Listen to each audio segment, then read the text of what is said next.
What's good, peeps? It's your boy Uncle Fred back, and you know what time it is. It's Saturday, and it's what 3 o'clock. I mean, we subject to start anytime we decide to. It's Saturday. I know y'all deeply entrenched in your college football, but we fixing to do our Week 10 pick'em show, and I ain't by myself. I got my main man TK with me. That's my partner in crime on this endeavor. TK, how you doing, man? All is well. All is well. Shout out to All everybody. right, all right. So we finna get at these picks. So y'all just hold on for a taste, and we'll be right back at you.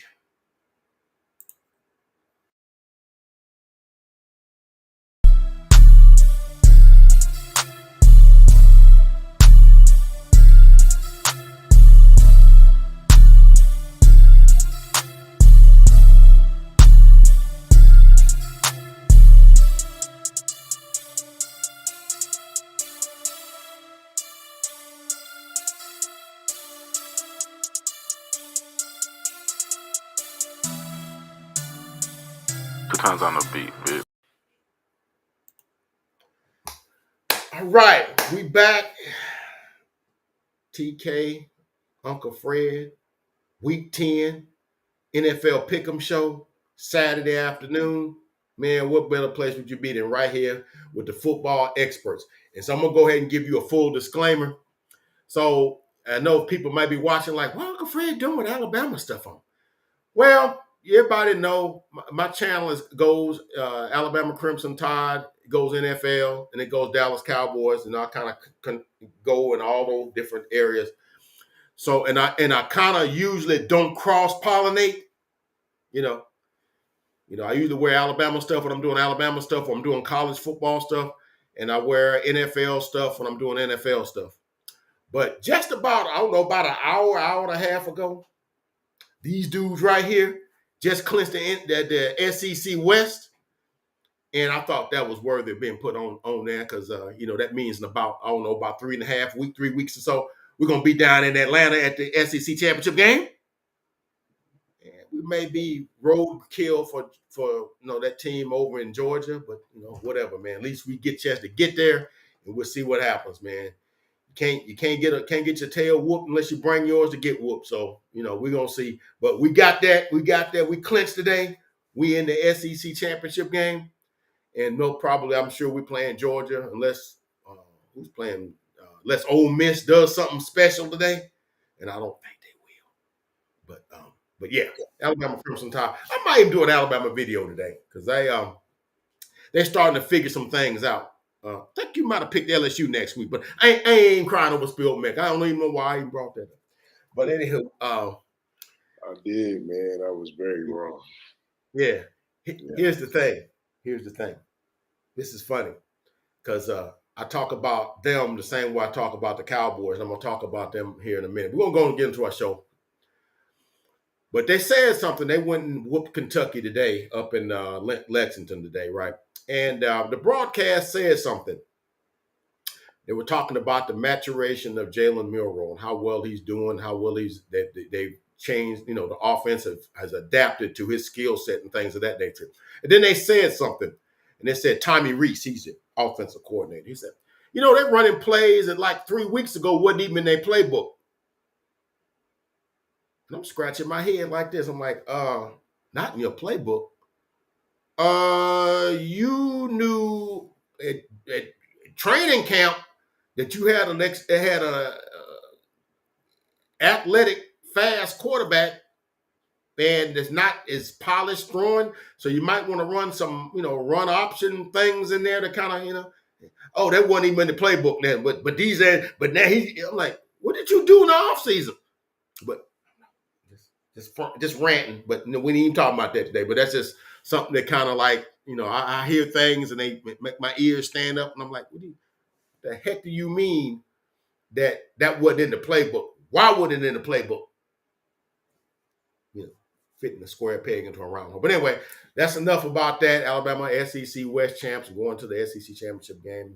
Roll Tide, baby. But all right, we're going to our NFL picks today. And Man, I don't want to talk about it, but your boy didn't do. I was going so good. I won like 5 of the first 6 games, man. And then the late 12 o'clock games, and then all the 3 o'clock games, I seem like I missed every last one of them joints. All right. And your boy ended up going 7-7. I just went 500. And TK, a lucky son of a gun, he went 9-5. He got the Giants and the Raiders, which I don't know why he would have picked the Raiders to win that with as much turmoil. They got coaches and GMs all leaving. People don't know what they're doing, but he picked them, and I'm like, I missed that one. And, he picked the Commanders to beat the Patriots at New England. I'm like, they're not beating them there. Bill ain't losing that. And they lost that game, so I was like, dang. Them the 2 games that really would have made us both. He'd have been 7-7 had he missed them. And I'd have been 9-5 had I got them. But that's the difference right there, man. Because I think all the rest of them that we kind of went, the ones I missed, he got, and the ones he got, I missed. He missed. So he went 7-7. He went 9-5. I go 7-7. So we go this week, and we're gonna see what we're gonna do, man. So let's do it. All right. So let's do it, man. Let's do it. All right. So the NFL's got this thing, right, where they feel like, they're trying to do the NBA thing. They're trying to go global. So, they do some games in London, and now they're doing these games in Frankfurt, Germany. So they had one last week with the Chiefs and the Dolphins, which that's one I got to. I'm picking now. I'm picking because I can. And I'm mad because I went 500. I'm picking. But so this week they go, and I thought that might have been the best game of the week in last week because, it didn't turn out to be that great of a game to watch, but it had the makings of being like an all-timer, right? And so this week, I think the Germans got snoozed on, man. So we got the first game up. It's going to be about like 9 o'clock tomorrow morning. You got the Indianapolis Colts at the New England Patriots. And I ain't gonna spend a whole lot of time on it. Colts, I picked against them last week. I felt like the Panthers was gonna get them. That's one game I lost. I thought maybe, I didn't know that Bryce Young was gonna think Kenny Moore played for him, but whatever, man. So the Colts, man, they're starting to play some decent football. Baker Minshew, even though he leads the league in turnover-worthy plays, been playing well. And you got Jonathan Taylor starting to run it, and they got Zach Moss, so they got a nice running game. They got in New England, I just don't know, man. They just not seem to be doing anything. Bill is. It's out there now. He's talking about last week him maybe getting traded to the Commanders. It's getting to be now he may be traded to the unemployment line. It's starting to look bad. They're 2-7 now. That's not looking good. They're like the 4th pick now in the draft if the league if the season was to end right now.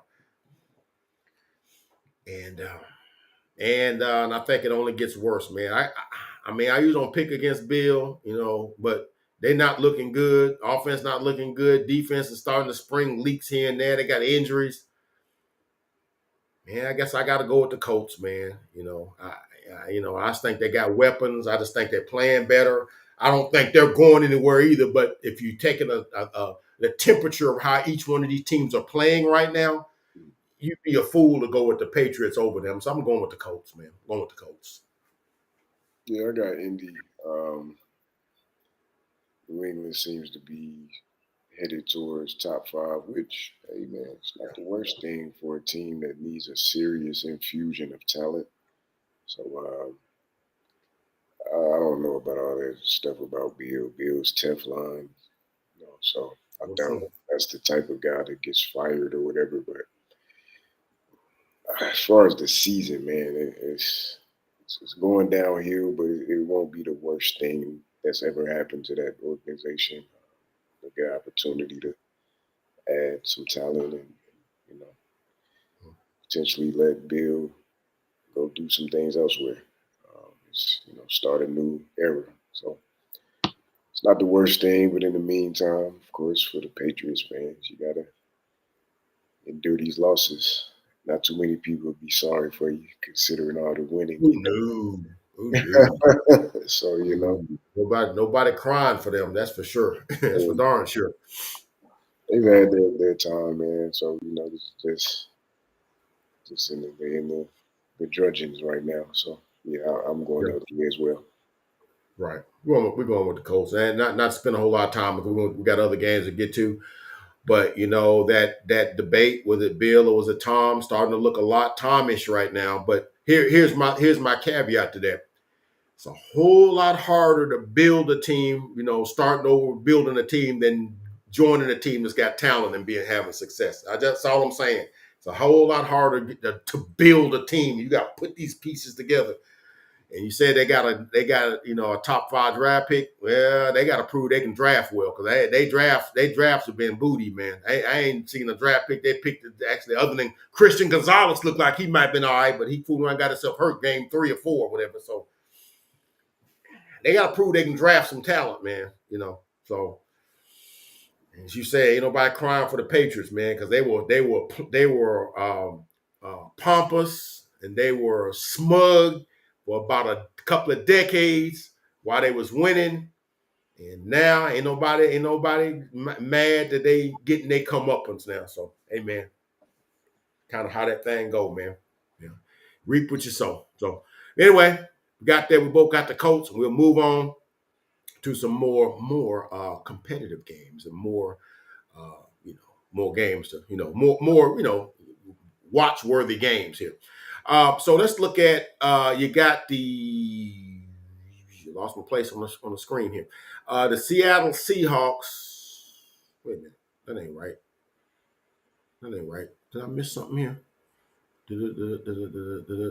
Yeah, I think I did. I think I missed something here.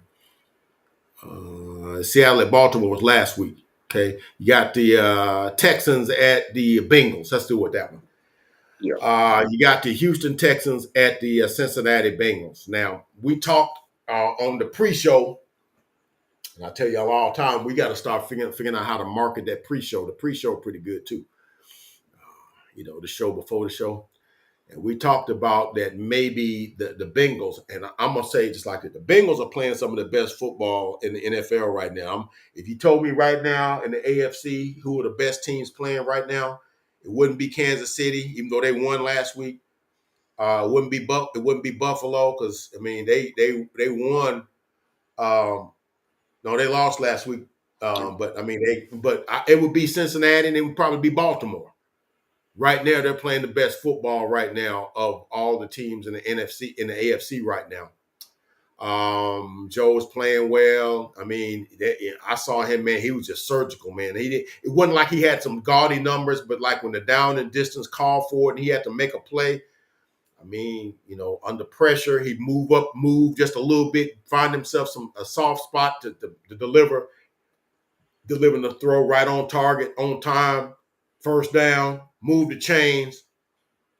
And that's what just what elite quarterbacks do. And he's elite. He's Joe Burr, as you call him, is holding a candle to nobody. He's second fiddle to nobody right now, And the defense is playing, Hyde's playing. Hendrickson is one of the best defensive ends playing. Readers on the D lines doing, Mike Hilton, they playing well. This has the makings of being a trap game, though, because they're playing the Houston Texans, who are not what you think they are. They went in last week and ran up and down the field on the Buccaneers, man. C.J. Stroud, 470 yards, 4 touchdowns, and he did something I didn't think he was able to be done, man. He almost made Noah Brown be AFC Offensive Player of the Week. Noah Brown had 8 catches, 153 yards. Noah Brown. I think he had like 3 catches all season coming into that game. I think he might have had a touchdown too, if I'm not mistaken. I have to go back and look. But C.J. Stroud's doing that thing. He right now, my hands down rookie of the year right now, man. Hands down right now. and he kind of low key on the MVP trail, man. Like he's like 14 touchdown, one pick. You know, they're playing just well enough to give Cincinnati trouble. That's the point I'm trying to make. They're playing just well enough to give Cincinnati trouble. That if they're not on their P's and Q's, they're not dotting all their I's, they're not crossing all their T's. They got some injuries. They got some injuries to consider. Let's look at that. I know we got T. Higgins has already been ruled out. We already knew about that. And then we also got Jamar Chase, who's playing as good as anybody is playing in the NFL right now from the receiver spot. Got some issues with his back, so it's going to be like a game time decision as whether he's going to play or not. So that's big. Okay, that's big. But yeah, CJ Stroud's got 2,270 yards, 14 touchdowns, 1 interception, man. If you tell me that ain't MVP worthy right now, if you stopped it right now, he's right in there in the mix of that, right? But the injuries, Cincinnati, let's see, Jamar Chase is questionable. Sam Hubbard is out. That's big too, because that's huge. Because Sam Hubbard and Hendrickson are bookends. They play well for them on that D line. And of course, T. Higgins is out.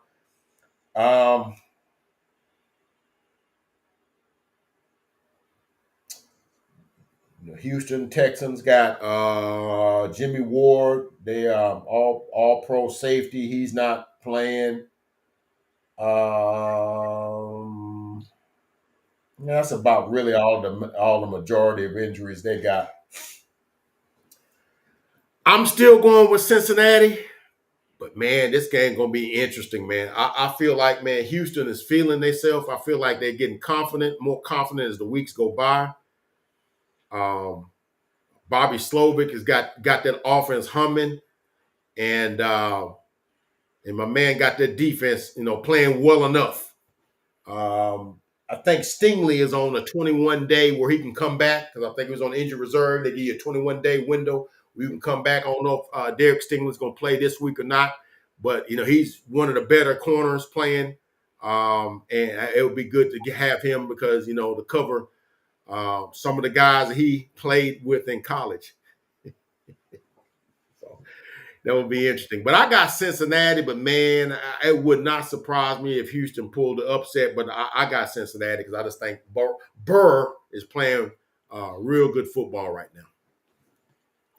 Yeah, the injuries concern me for Cincy, as well as just the fact that they have Baltimore Thursday, so it's easy to overlook this game. Yeah.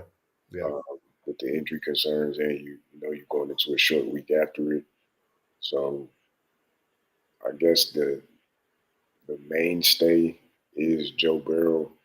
I kind of don't want to pick against him just because I feel like he can figure it out, and they're at home. Had this been in Houston, I probably may have jumped out on the ledge for an upset. Either way, I think Stroud is playing amazing. He's showing a lot of poise. Hard to speed him up, which is great to show at such a young age. So shout out to him. I think no reason to not expect him to perform well. Come out there and do what they do. What they're showing that they have a plan and approach, and they implement it well. So good game, especially a lot closer, especially with some of the injuries on the other side. But I'll stay on the safe side as well. And just say since he finds a way to get it done, maybe by a field goal, 1 touchdown type of game.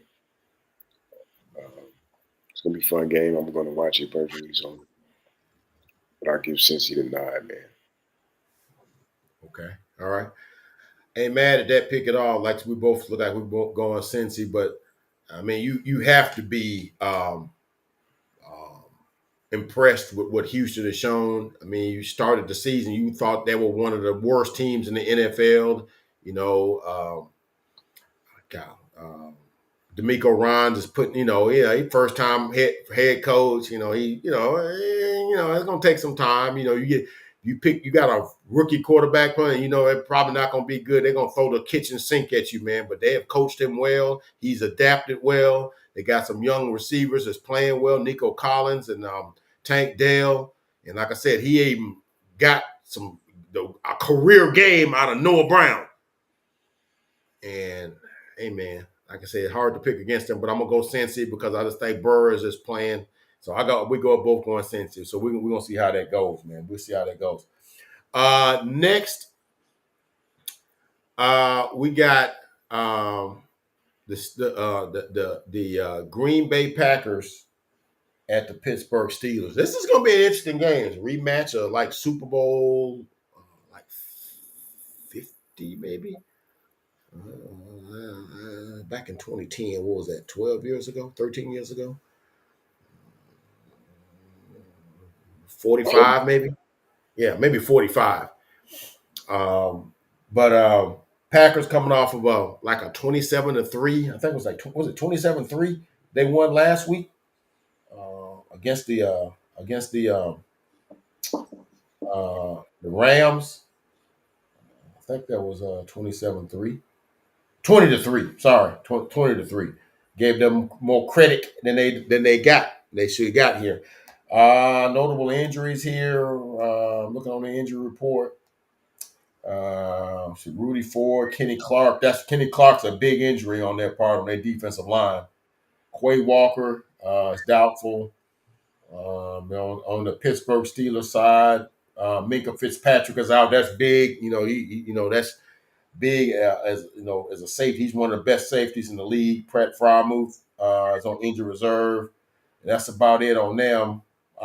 So I know we always say, man, just when you want to throw dirt on the Steelers, Mike Tomlin seems to always, you can say circle the wagons. That always used to be a phrase they used to make for the Buffalo Bills back in the day. It was like they get it back right and they get the guys back on page, and they never like free fall.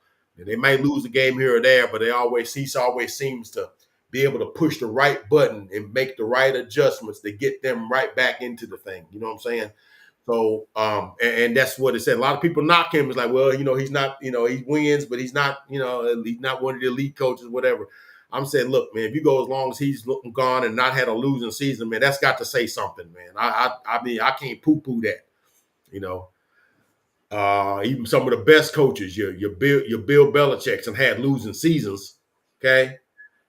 And he's not had one. Your Bill Parcells, they didn't have losing seasons, and he's never had one. And so with that being said, Jordan Love had an okay game last week. I guess I got to go with Pittsburgh, man. They playing at I'm going to say Three Rivers. It's not even Heinz Field no more. It's been the naming rights and went somewhere else. I don't know what I don't know what that field is called now. It's called Acrisure Stadium. That's what it's called. Whatever. I got the Steelers getting this win and moving to 6-3 and keeping track with everybody else in that NFC North, man. I mean, Green Bay got to show me something for them to win this game because it's just not seeming to be coming together for me, for them. So I got the Steelers, man. Oh, I'm on Mike Tomlin train this week for sure. They're at home. It's not to say that I think they're going to outperform the Packers necessarily, but I think they win it when it matters most, and that's what matters. Yeah, I'm definitely not picking against Mike this week. Okay, all right.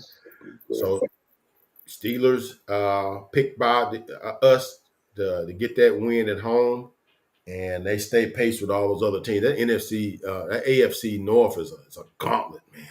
Oh yeah. I mean, that's a gauntlet. I mean, it is not outside the realm of possibility that all four of them teams make the playoffs. It's very possible.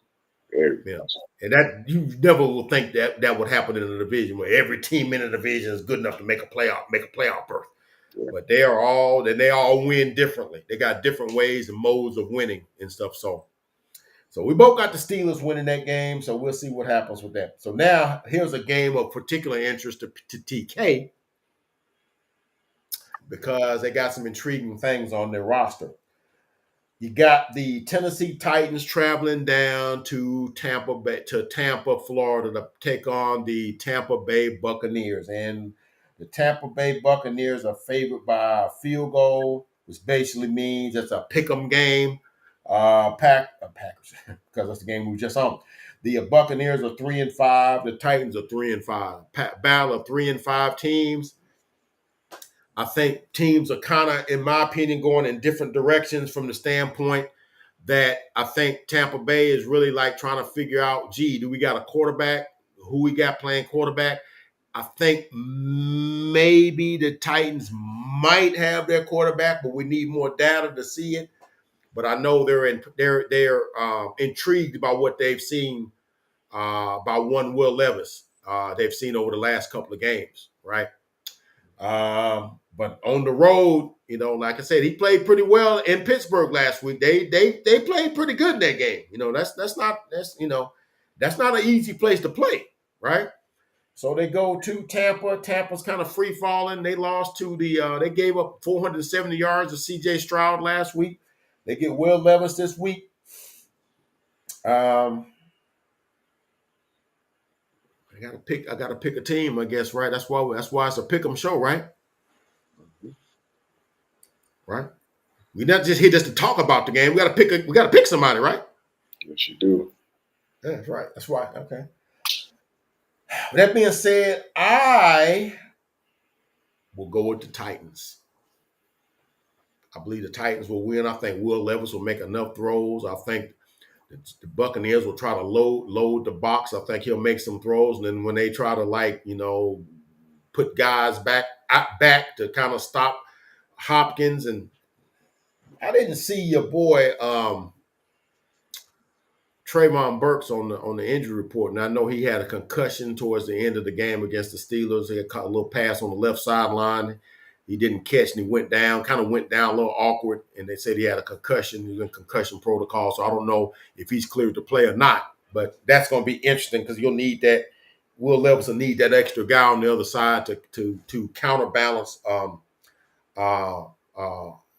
Hopkins on the other side. So, and I just think Derrick Henry's going to eat some, So I got the Titans, man. I don't know, and the Buccaneers, I just gotta say it, man. They're not good. Bowles has not coached them that well, and they're not playing well right now, right? So I got to go with Tennessee, man. I know you may not think Tennessee's playing that well, but they playing better than them. So I got to go with the hot hand. I go with Tennessee. Yeah, I'm going the other way. Got Tampa at home. A lot of promise so far for Will Levis. Definitely like what I've seen the past 2 weeks. But I definitely think the home team, they're going to bounce back. They're going to, at the end of the day, Will Levis is a rookie playing on the road against a team that is chock full of veterans. And I think past couple of weeks they've been hitting their head against the wall. If ever there's a time for them to bounce back and sort of keep the momentum of their season alive, it's this one, and I think they'll respond at home and get the dub. Hopefully, Will Levis, continues to show the promise that'll keep Titans fans like myself and many others optimistic. That's all we can hope for. Wins will be nice, but more so just consistent development week to week. So I'm going with Tampa to win the game, and I expect it to be what it be type of game. Hopefully it's not them turn into a turnover fest on both sides. Right. Which is possible. So yeah, you got Baker Mayfield. You got Baker Mayfield on one side, never saw a turnover he didn't like. So then you got a young quarterback where sometimes turnovers just kind of come with the occupation, right? So yeah. So and I that's the same defense that won a championship. Granted that was a couple of years ago now, but at the end of the day, they're at home. They can play with some pride. They're still there. I can't see them still there. Yeah. A lot of them dudes are still there, man. A lot of them dudes are still there. You're right. Can't see them, allowing another rookie back-to-back weeks to torture him. I don't see that. And actually, that's a sound fundamental pick strategy there, man. Not gonna make me change my pick though, but that logic that you just put out right there is sound logic. It's like, yeah, Todd Bowles, it ain't like he forgot how to coach, and that's one thing he does. He know how to coach defenses, right? And like I said, a lot of them dudes are still there. Vita Vea is still there. David is still there. White is still there, and some of the secondary guys are still there. Man, I'm almost tempted to turn furniture around, man, but I'm not gonna do it. I'm not gonna do it. That's my pick, and I'm sticking to it. All right. I'm sticking to it. Going Titans. I think flipping furniture might have served me well a couple times last week. Yeah, all right, whatever, man. Whatever. What the heck ever, man. Whatever. All right, man. I ain't gonna come into our furniture changes just because you got lucky a couple times. We ain't doing that. That's not what we're not gonna do that today. We're not doing that. Yeah. All right. So now, very intriguing game coming up next. I think this might be a 5-star right here game. 5-star, at least 4.5. You got the Cleveland Browns at the Baltimore Ravens. And man, it's a good one.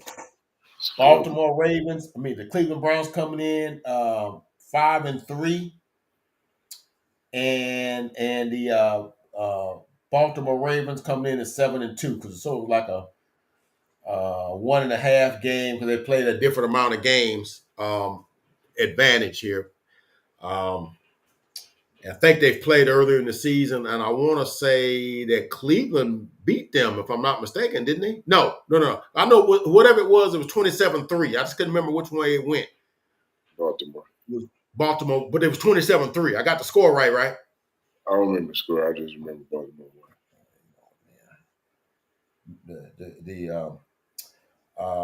The benefits of modern technology, man. You can just go and touch stuff, and you can go right to stuff. And I like it. I like that kind of stuff, man. Yeah. Here we go.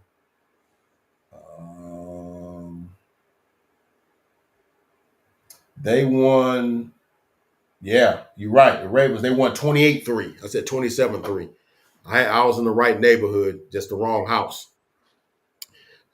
So yeah, they both come in. It's going to be a defensive struggle. So basically, they went to Cleveland and kicked their butts. Basically, wow, that's an impressive win right now. When you look at how good Cleveland's defense is, that is a nasty defense, man.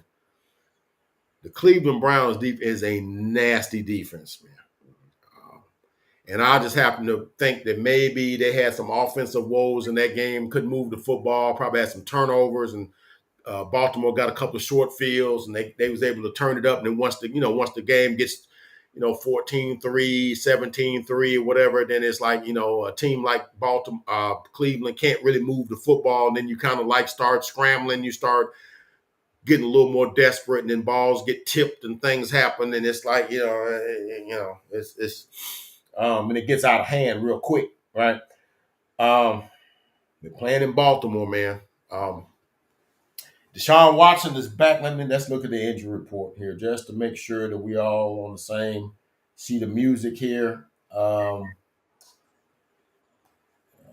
Notable injuries. Cleveland Browns, DeJuan Jones. Man, that's a big injury. That's the starting right tackle out of Ohio State.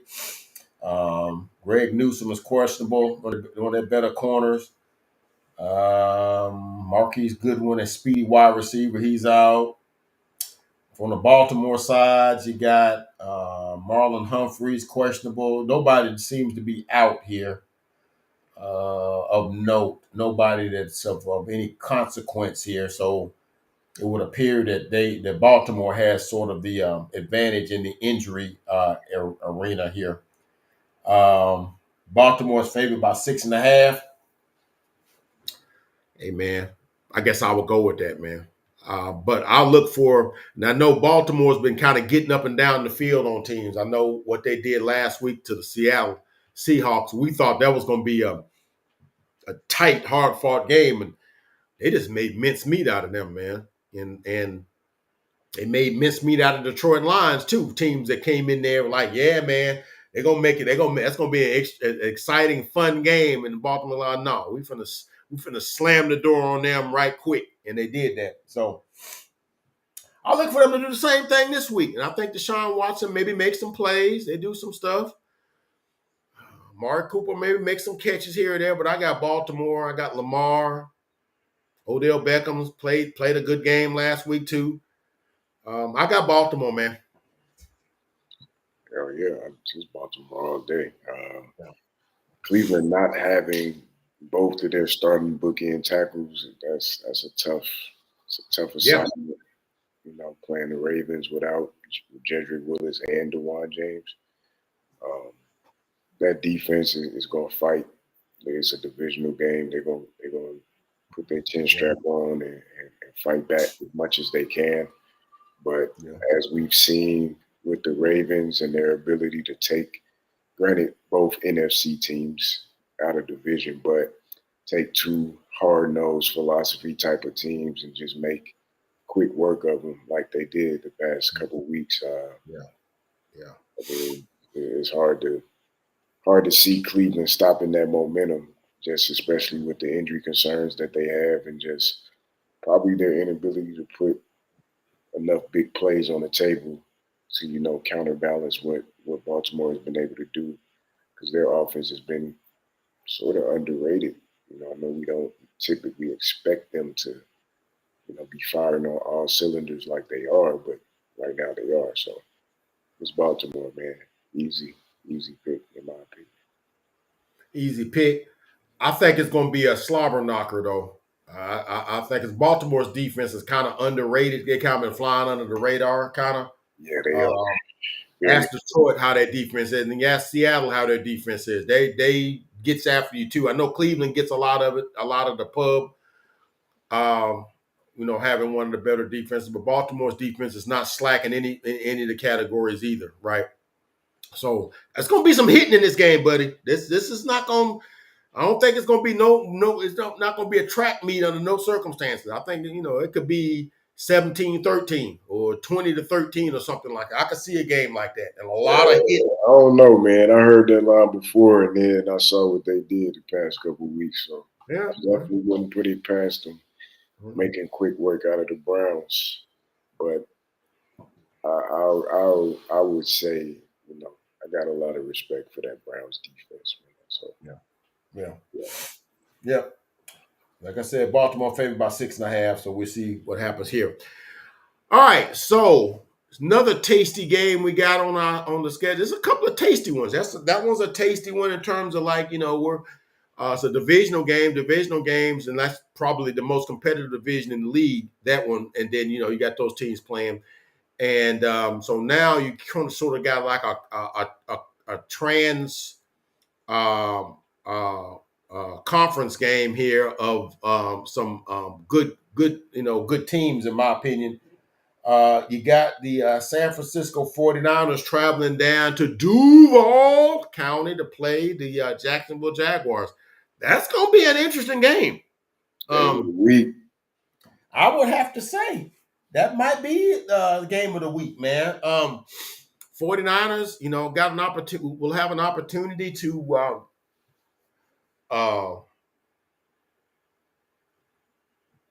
in Chase Young on the defensive end.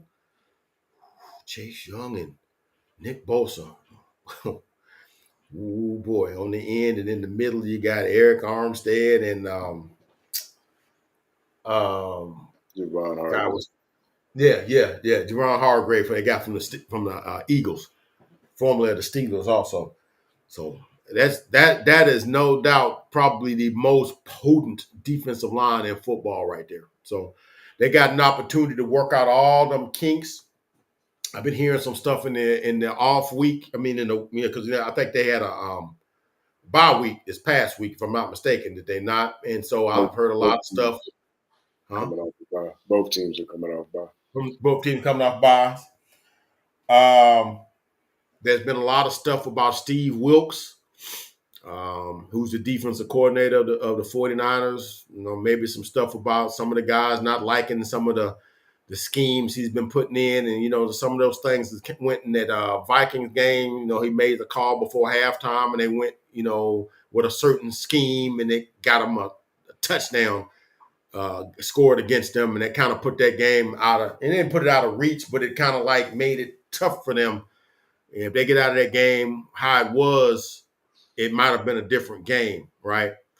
And, of course, now they got their butts handed to them by the Bengals the next week. Joe Burrow just went Joe Burrow on them. So, defense kind of the last 2-3 weeks, man, and not to mention they got 3 straight losses, kind of have been, left something to be desired. But getting a nice, fresh, crisp Chase Young on your defensive line does wonders for your defense. Jacksonville's been one of those teams under the radar too. Kind of, what is their record? They are 6-2.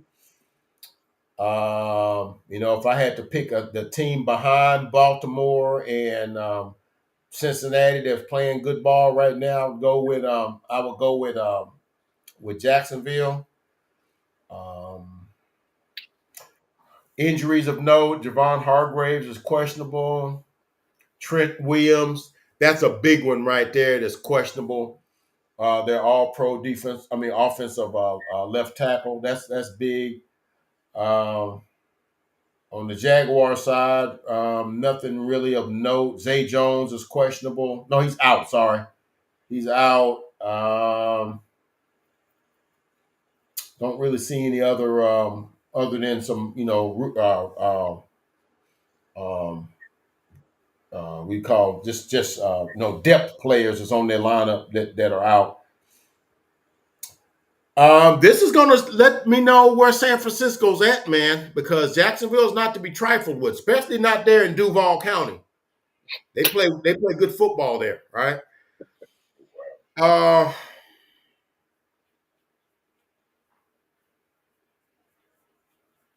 Defense has been sneaky good too, man. The defense has been sneaky good with Josh Allen and not Trey Walker, the other his brother. First overall pick last year. I can't think of his first name, but I know he's a brother, Trey Walker, that plays for the Packers or whatever. They both was on Georgia together. But anyway, that guy and Rashard Jenkins, they got some nice players on defense that's starting to find themselves. The line is 49ers by 3.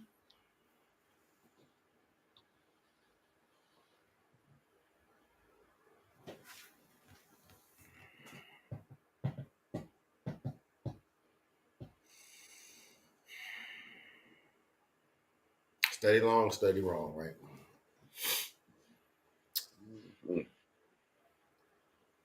I'm rolling with the Jaguars, man. I know that may not be the best pick because I think they're going to wreak havoc on Trevor Lawrence. I bet Trevor Lawrence going to have at least 4 sacks. I don't know, man. I just got a feeling they make a play or two here now in the stretch at the end. But dang, it's going to be hard for me to say the 49ers lose 4 straight games.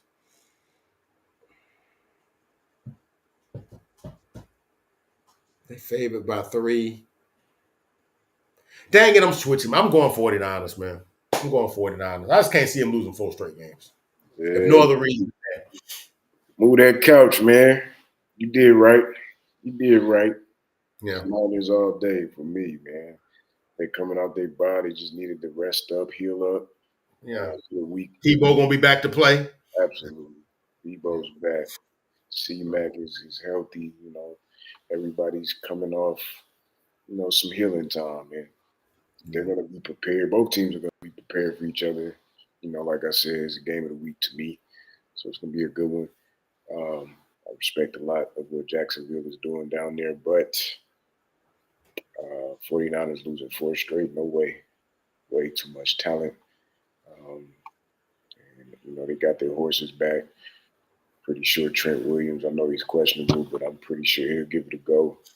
And yeah, that's Niners all day for me. And a really good game. Really good game.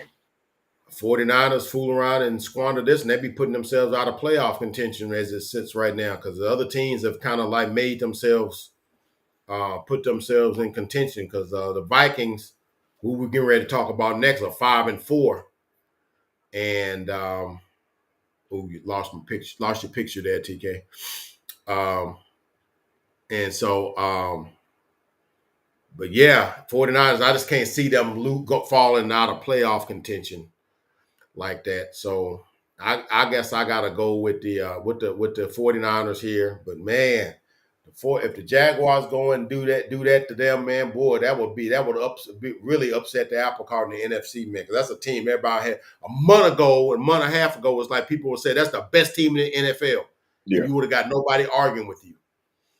And but I just can't see them falling to those depths. To go 5-4.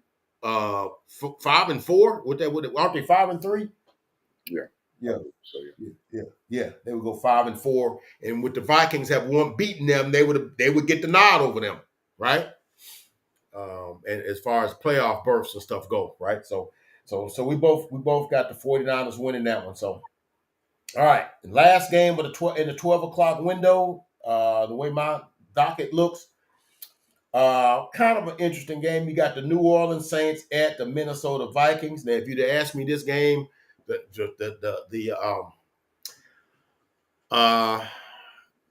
result of this game last week, like I said, if I'm looking a week ahead, I would have said, man, New Orleans winning that game outright. It's not going to be because they got a rookie playing quarterback, and they say you're going to have Josh Dobbs coming in, don't know the playbook.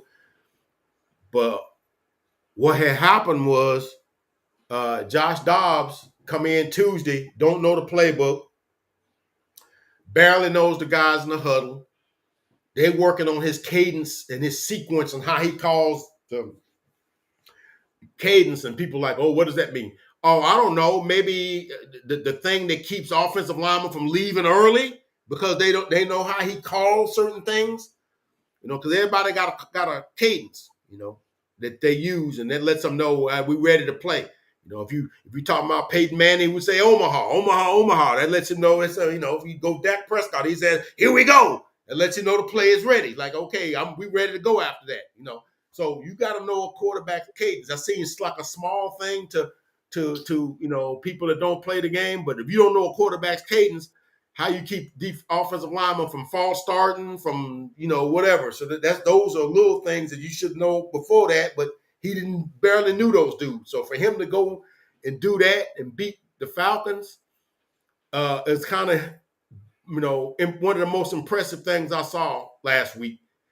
And one of the probably shameful things I saw from the Falcons this week. And I guess they got the week off. Did they play somebody? No, they're at the 3 o'clock window. My fault. What was I thinking? We'll get to them in a minute. So,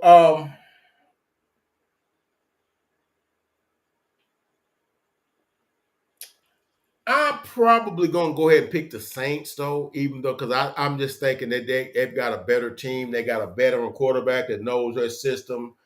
Their offensive players are playing well, although Michael Thomas got himself in trouble this week, having a dispute with a guy in his neighborhood that's building houses or whatever. And I don't know if that's going to mean he's going to play or not, but they kind of got that going, but whatever.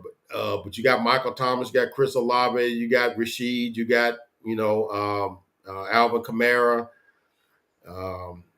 You got Taysom Hill doing some of the other duties and stuff. Offensive line starting to play pretty good. Defense has always been stalwart for them.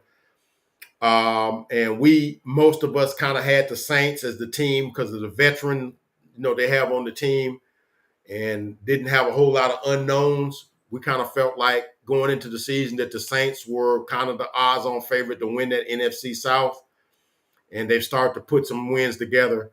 I guess I'm going with the Saints here. Although the Vikings, will make this game interesting. Josh Dobbs is an interesting quarterback. He's intriguing, man. He does some things. I just don't think he's going to be able to do enough against that defense. I got the Saints. Saints at home all day in that Superdome for sure. Actually, they played in Minnesota. Oh, it's at Minnesota? I didn't know that. It's at Minnesota.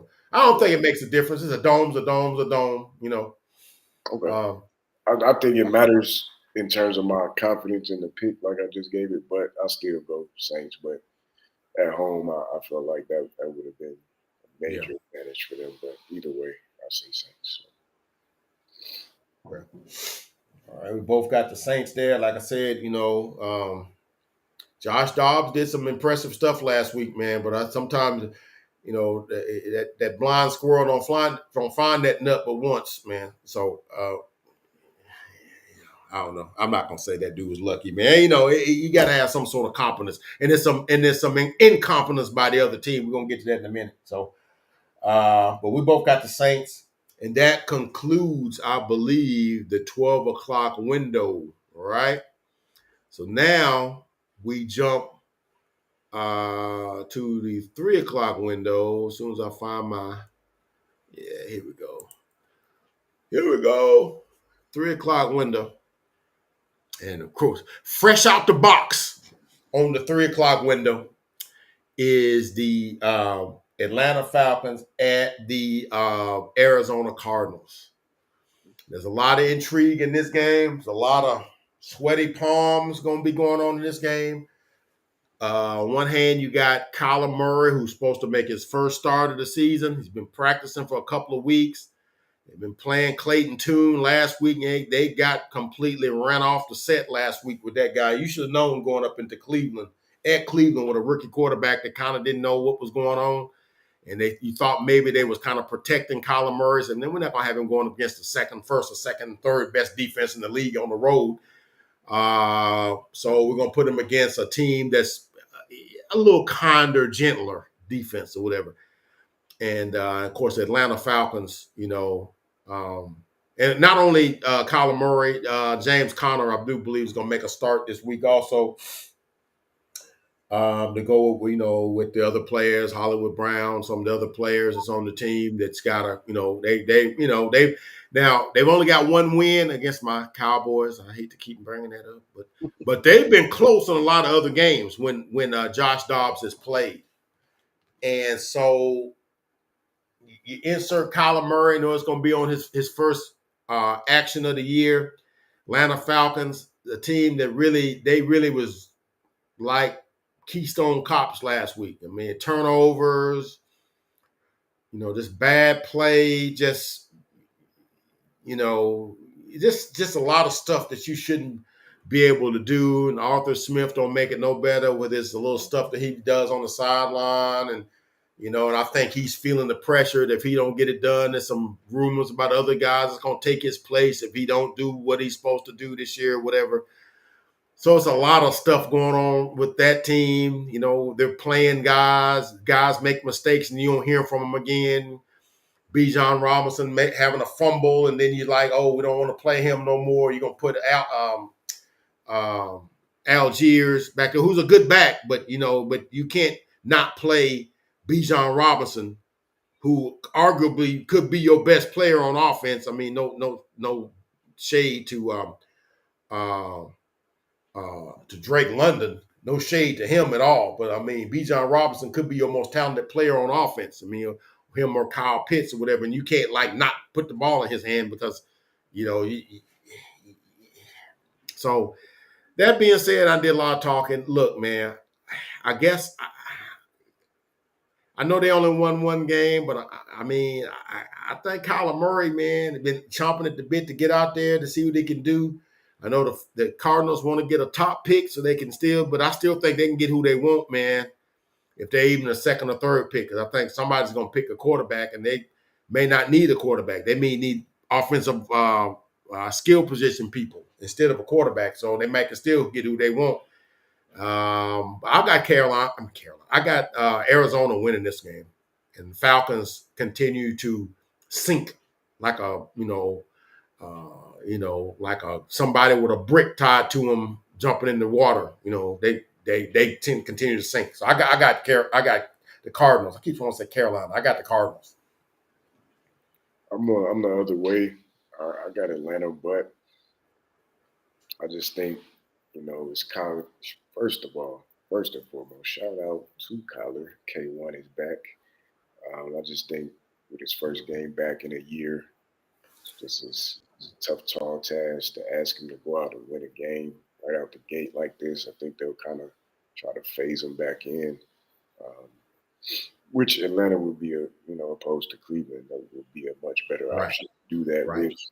But because of how I think they'll play it, I just think Atlanta makes just enough plays to win the game. Although this is one of those picks where if it goes the other way, because Atlanta flops or does something they shouldn't, it wouldn't surprise me at all.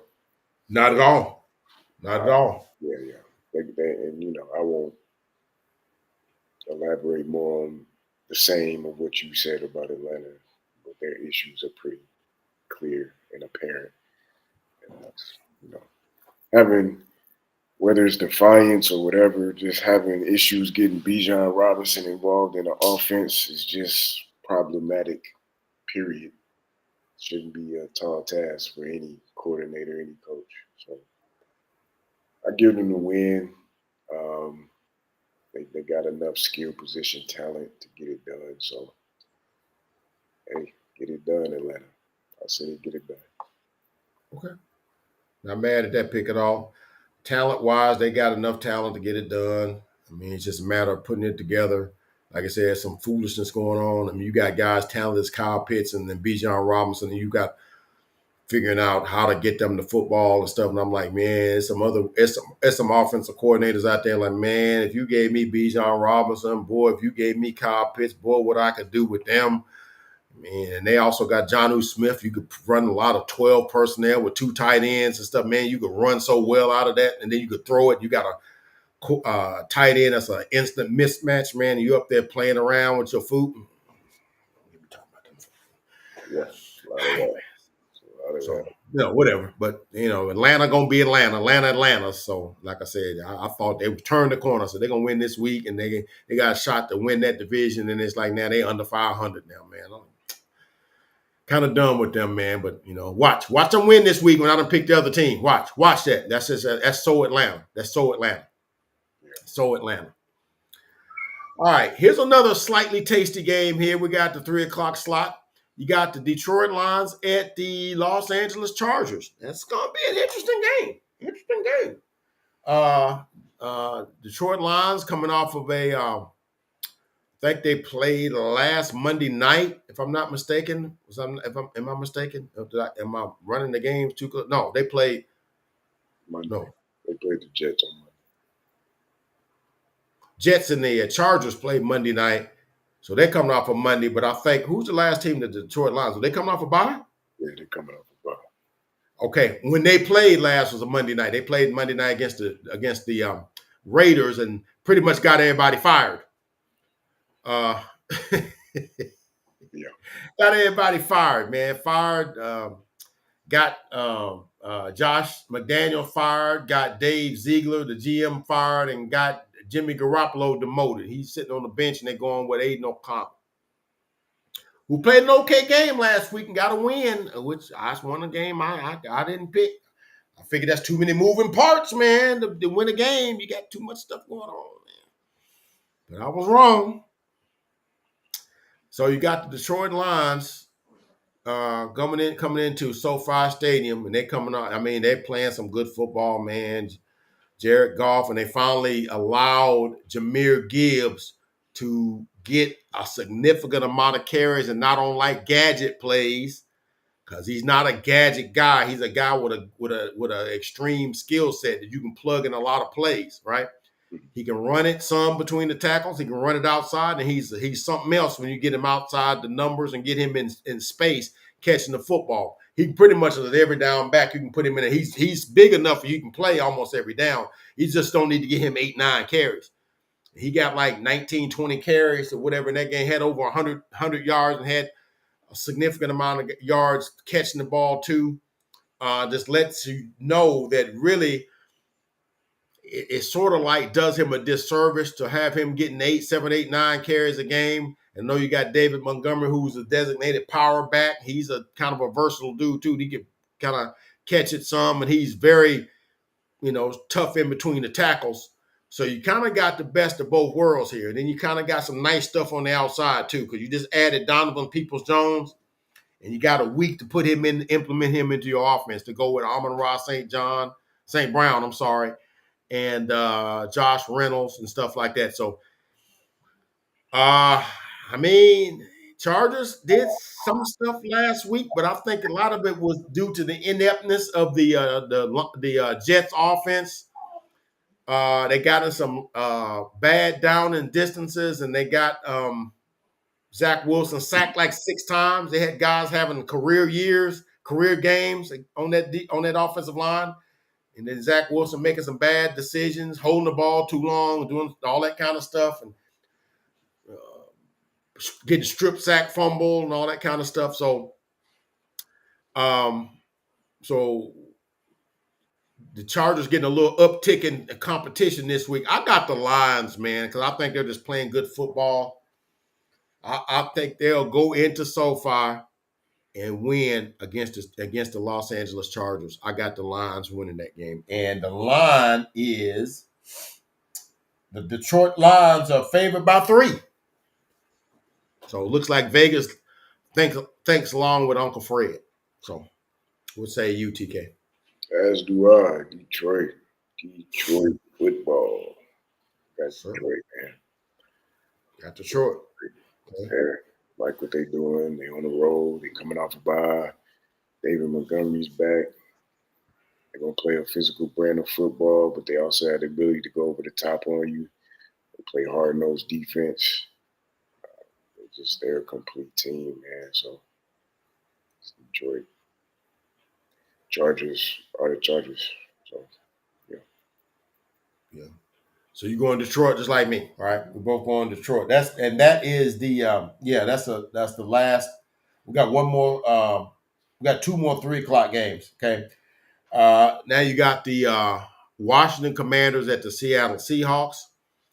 Washington Commanders coming off a win at Patriots last week, which I didn't pick, but TK picked. He saw something. Whatever, man. Why you keep bringing up old stuff? I don't know, man. And then you got the Seattle Seahawks coming off a humbling loss to the Baltimore Ravens. Yeah. A humbling loss, and I usually don't like to play a team when they coming off a humbling loss. And you got a team like the Washington Commanders coming off of a goody two-shoes win. I got Seattle coming in there. I got Seattle just doing the thing on the Washington Commanders. It's Washington at Washington. Washington State against the Washington, D.C. So I got Seattle. I look for them to bounce back. I look for Geno Smith and his array of talented players around him to do well. Let's see what the injury report says. Before I get to talking too much. Make sure the injury report don't say nothing crazy. Of course, now the Washington Commanders, I'm going to say Washington football team, Washington Commanders have lost 2 of their prize defensive ends in Chase Young and Montez Sweat. So, you can't just plug dudes in and do what those 2 dudes do. So their defense is going to be somewhat compromised, right? So, questionable Curtis Samuels on the offensive side, and really nobody else. Seattle, Kenny McIntosh is running back, which they really run with Zorbanet and what's the kid's name from Michigan State? Kenneth Walker the third. Kenneth Walker, right? Kenneth Walker the fourth. They go with those 2 dudes, and I think Kenny McIntosh is like just a depth back. Don't see anybody on here that's really of note on the injury report. I got Seattle, man, winning that one. I got them winning that one rather easily, man. Easily, because they're 12th man. Really not that enamored with the Commanders. Sam Howell, I think he holds the ball too long. I think Seattle has a ball hawking defense. Um, Witherspoon and Jamal Adams and Tariq Wooten.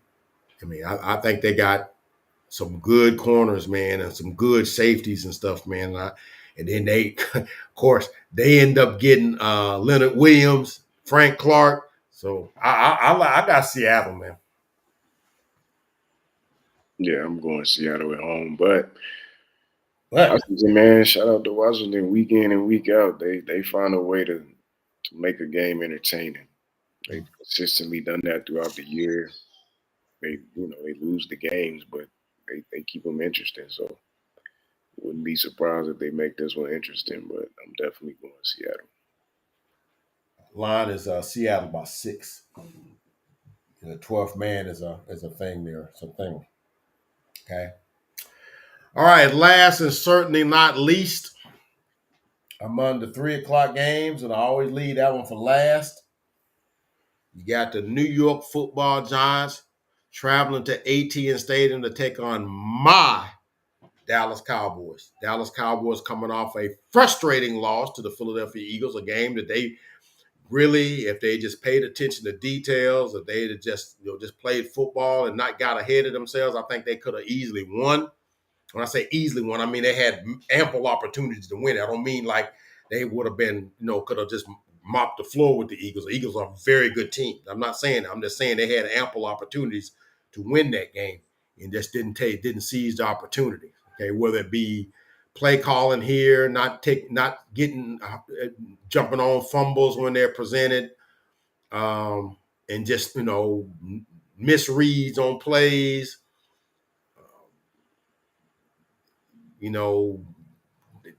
False starting and pre-snap penalties and stuff like that when it was at the most inopportune times.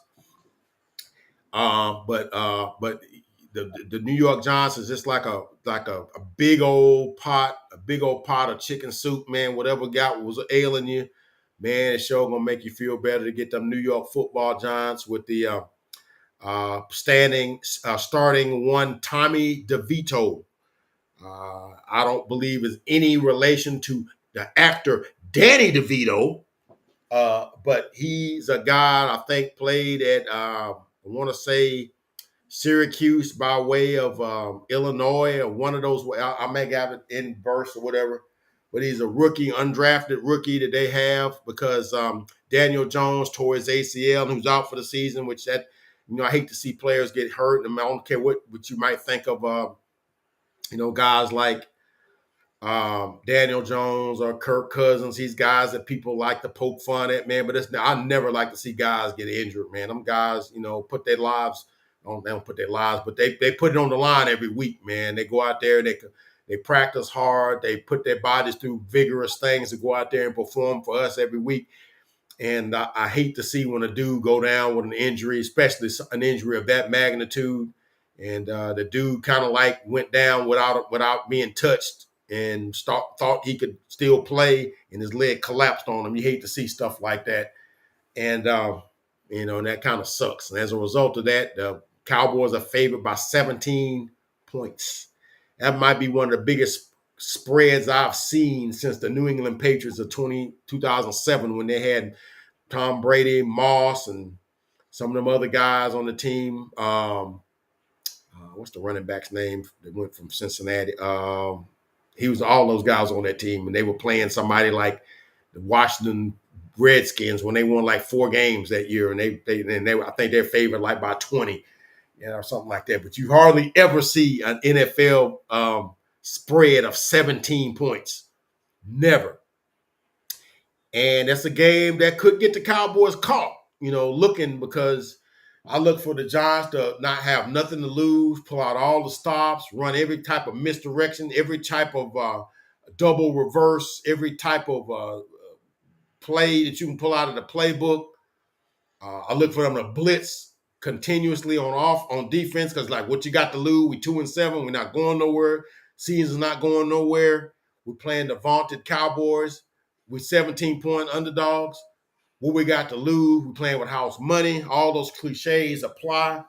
And the Cowboys are just the kind of team that would play into that, thinking, yeah, they ain't got nothing, and will make a 17-point team that they should beat 44-7, be 24-10, or 24-13 or something like that.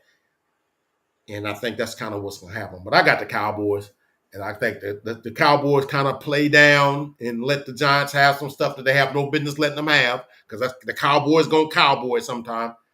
I got to call a spade and a strike.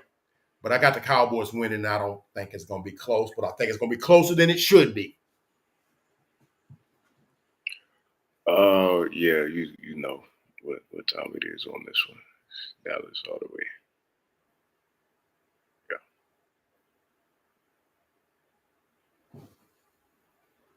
I mean, you said it all. I mean, some bettors out there might get disappointed. Upset the apple cart or Giants cover the spread or something. Yeah. And the Cowboys will do just enough ineptness at the wrong time to make it where they don't cover the spread. And I like a Cowboy fan, but I gotta say what I gotta say, and I say what.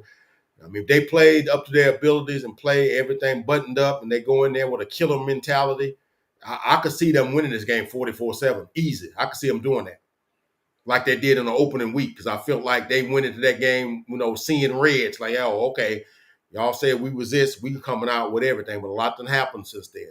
Trayvon Diggs went down, and then some stuff done happened on the offensive line. You had, guys missing games here and there. You got, stuff going. So, just enough to make the game a little more interesting than it should be. So we both got the Cowboys winning, but it's going to be the bettors that bet on the Cowboys going to probably be mad.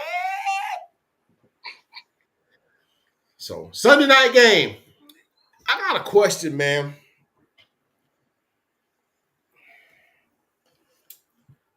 Is it me? And I know that, the first game of the season when certain people went down, sort of like shaded the thing a certain way.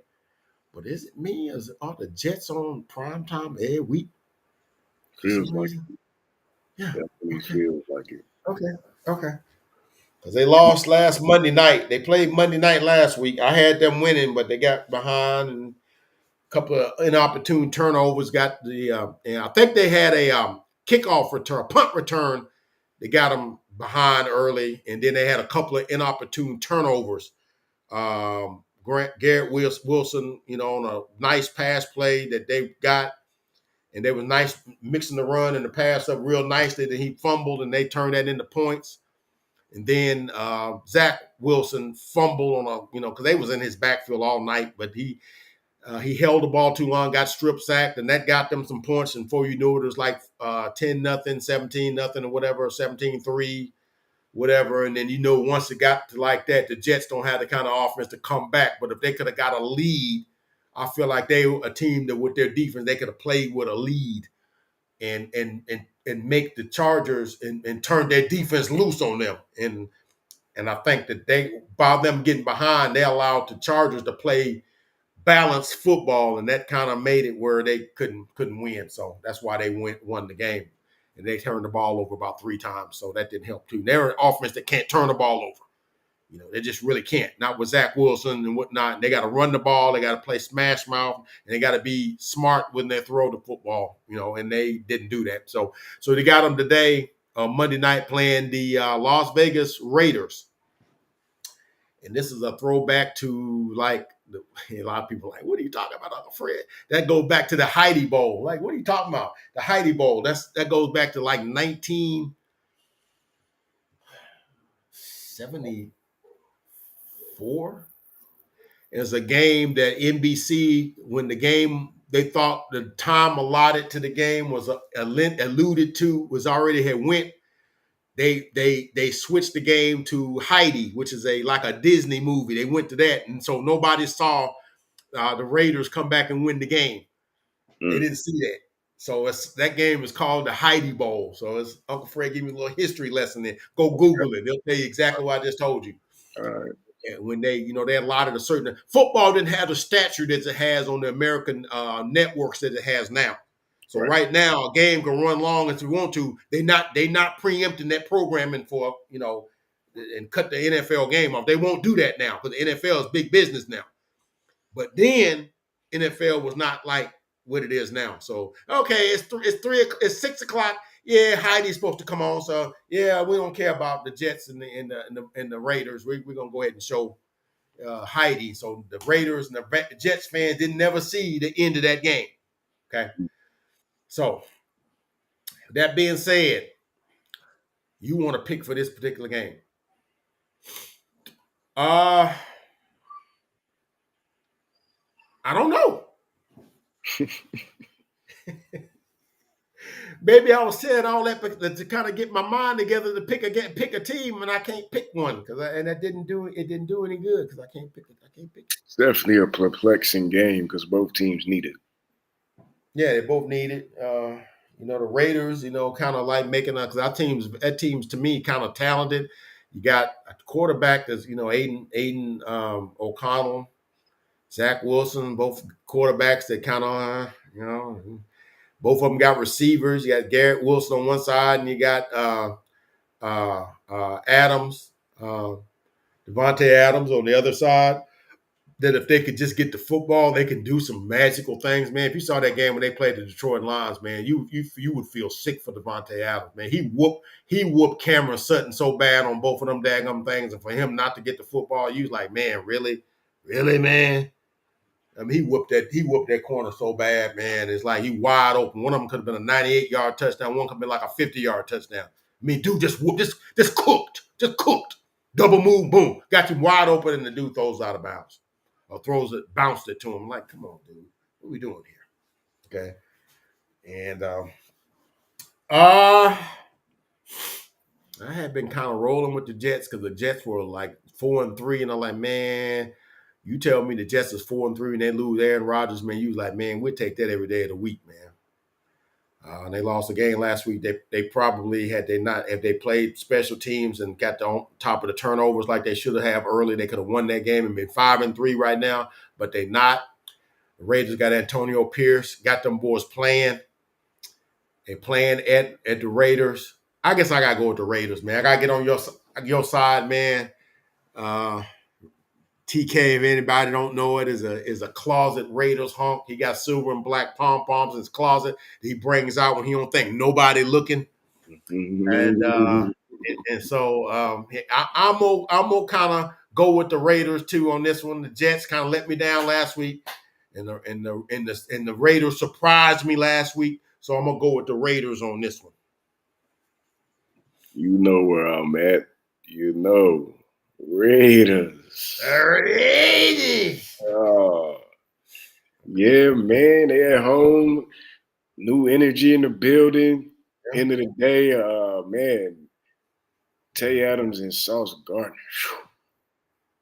Yeah. That's a cross match. Yeah, it is. Yeah.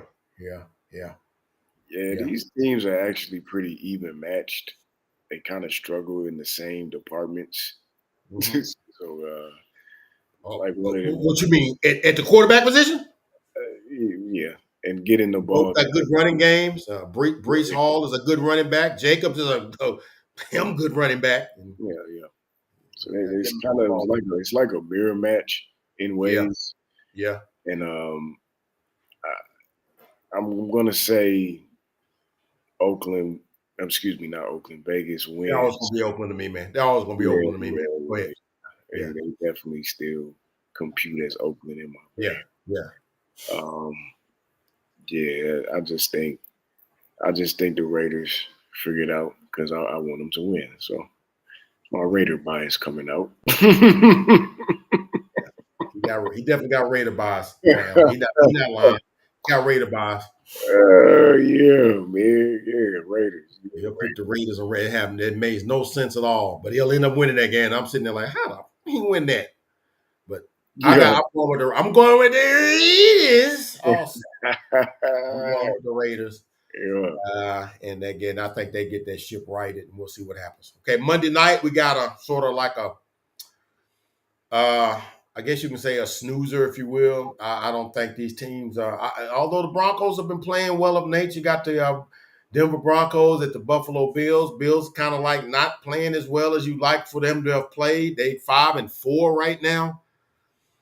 And to be honest with you, the Broncos, for as much crap as we had gave them early in the season, like I said, as much as we have uh, beat down corny Russ. Corny Russ is 16 touchdowns and 4 picks. He corny. He got as many touchdowns as Josh Allen, but he got half as many picks. The 18-9. Yikes. 9 interceptions already. Yikes. It's a lot of picks, man. They ain't played but 9 games. But I mean, I gotta look at what's the better team. I know the Broncos have been playing better football as of late. They have upset the Chiefs in their last. I think that may be the last game they played. I think they may have been on a bye too, if I'm not mistaken. And the Bills coming off that win, that loss to the Cincinnati Bengals. I think they were a Dustin Kincaid fumble away from actually maybe winning that game. That was a kind of a turning point in that game. He got kind of topsy-turvy there, and ball comes out, and they were driving on that they were driving on that possession, and I think that kind of turned that game. And Joe Burrow was Joe Burrow, I think the Bills are just a better team. I just think that they're just kind of underachieved. I just don't believe in the Denver Broncos, even though they've been playing as well as of late. Buffalo is favored by 7. They're playing in Orchard Park. It's a tough place to play. I got the Bills, man. I think maybe they get some stuff right, and maybe this game is a convincing win because the Bills should be mad. They should be mad because they probably should be, what are they, 5-4? They should probably easily be 7-2. Yeah, right. And right now, if playoffs started right now, they'd be on the outside looking in right now. And they're a much better team than that. I got Buffalo. Oh, yeah, it's Buffalo all day for me. Josh Allen needs to bounce back. That team needs to bounce back. They're at home. Bills Mafia will be going crazy on Monday night. Yeah, it's November, so we're now in the thick of it as far as the NFL season is concerned. And this is when the Bills need to right the ship. Kind of like this matchup a little more than you, just in terms of entertainment values. It's a game I'm kind of looking forward to on Monday. Mm-hmm. Shout out to Russ, man. Russ is improving his play this year. Okay. At the same time, there's always the potential for a stinker. So we'll see if that's what happens on Monday. Either way, it'll be entertaining. But Josh Allen, man, Josh Allen is still an elite player in this league, and he's going to need to show that Monday. So I think he does. Hey, Patrick Surtain cross match with Stephon Diggs. Sign me up. Like that. Yeah, that is a good matchup right there. And talking about cornerback, wide receiver, that is a great matchup right there. Patrick Surtain, talent-wise, could be probably one of the 2-3 best cornerbacks in this league. He can cover anybody. He's solid. He's not a gambler. He might not get a whole lot of balls thrown at him. That's why we wanted him at Dallas. Because he's a perfect complement to Diggs on the other side, who gambles a little bit. He's just solid, don't get beat, don't take a lot of gambles, just plays technical, fundamental corner.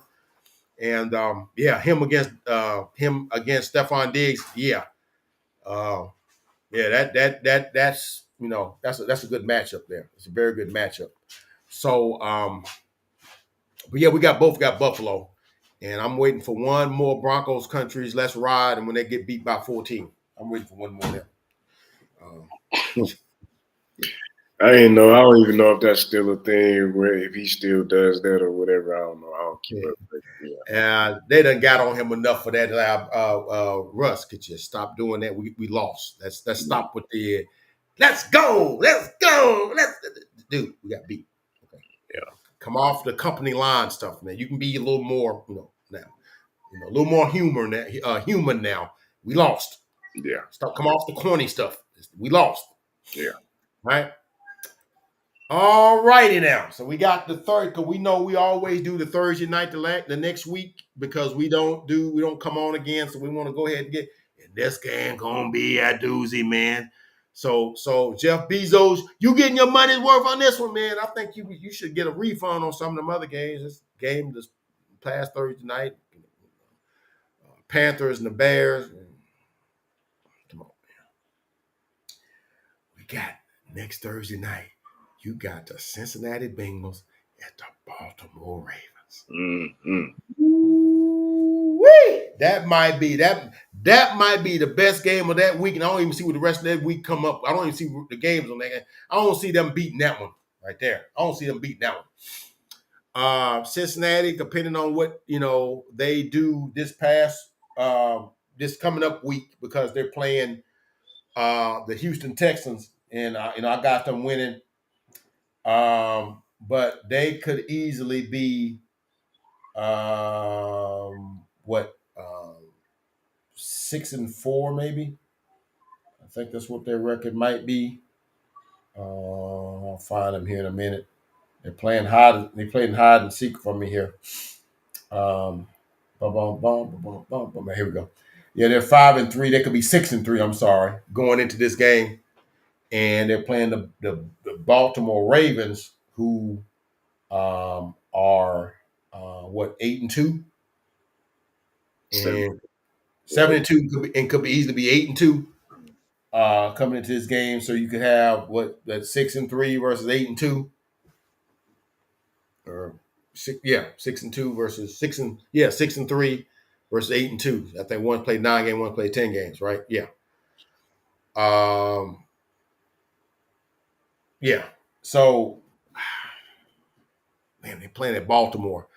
I'm tempted to go with the Ravens just because they're playing at Baltimore. They're tough to play there. Their defense is going well. I think they've beaten the Bengals already this year. Haven't they? Didn't they beat them in Cincinnati early? I believe so. I could be wrong, but I think they did. Yeah, I think Joe threw for like 90 yards or something like that. Yeah, I think that did happen, man. I think that did happen. So I am tempted to go with Baltimore, but man, I'm gonna say this: Joe Burrow is playing some stuff right. He's doing some things right now, man. It's a short week. I'd love to go with Lamar in the Ravens. I want to go with Lamar in the Ravens. Um,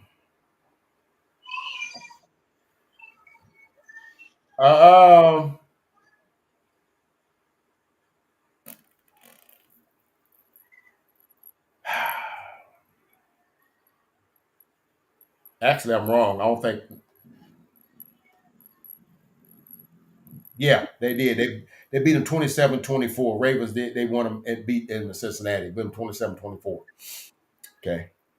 That was against the Browns. He threw for like 90 yards. They got beat 24-3. They were 0-3.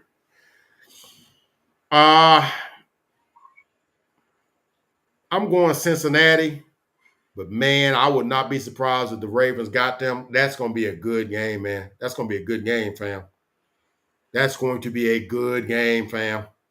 Oh, it definitely is. I'm going the other way though. I'm going Baltimore. I'm not mad at that. I'm not mad at that at all. Not mad at that at all. Yeah. No, that right there is a Thursday night game, fellas. Yes, sir. Yes, sir. The National Football League office.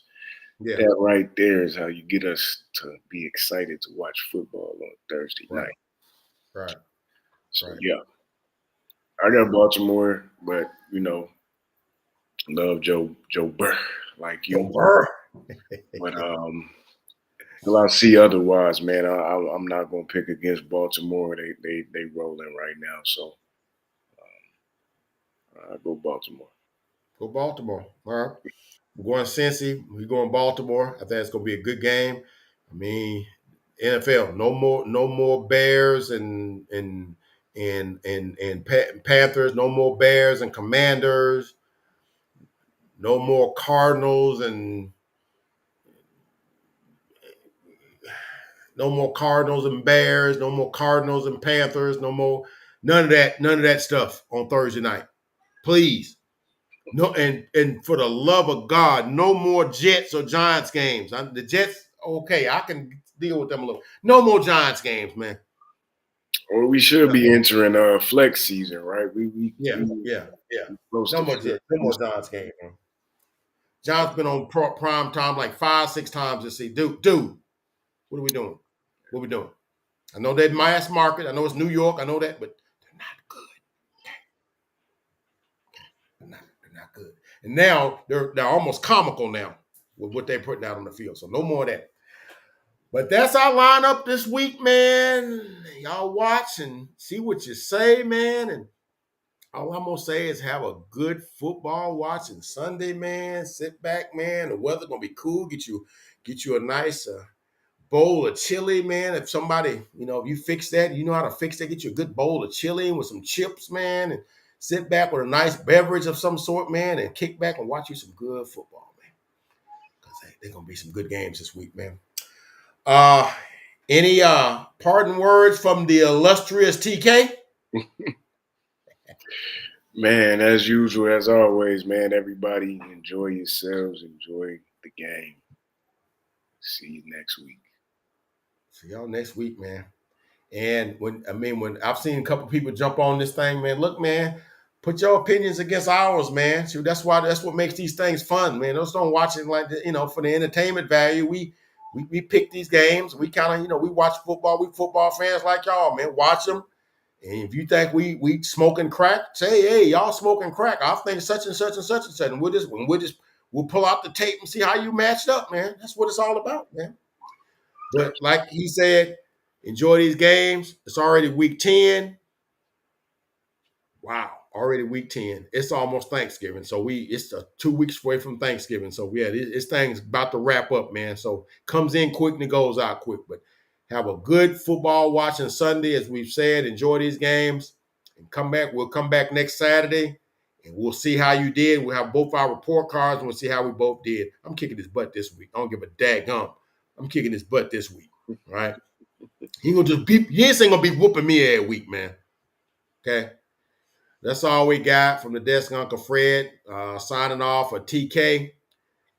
We'll catch you guys next week. God bless. We'll catch you guys next week.